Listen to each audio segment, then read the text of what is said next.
Let's talk about God. The Gospel of John begins with a statement that seems to parallel the beginning of the creation account in Genesis in some way.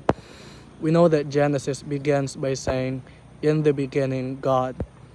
John does something similar, but his approach is more elaborate and more philosophical. He begins by saying, "In the beginning was the Word, and the Word was with God, and the Word was God."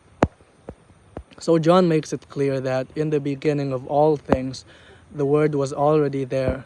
And not only did the Word already exist, it existed alongside God. And if that's not interesting enough, he proceeds to saying that the Word itself is God, separate from God, but equally God. But what or who is this Word that John was speaking about?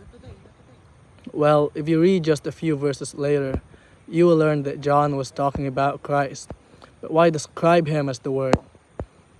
The ancient Greek philosophers had this idea about a divine rational principle that permeates the universe and gives it order.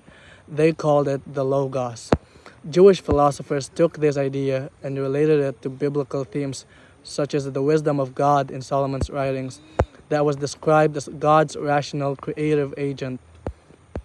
Then, at around 90 AD, John decided to describe Christ as the exact manifestation of that universal Logos and creative wisdom of God when he began his gospel by saying, "In the beginning was the Logos." Now, going back all the way to Genesis 1, we find how God created and ordered the existence of the entire universe when he spoke.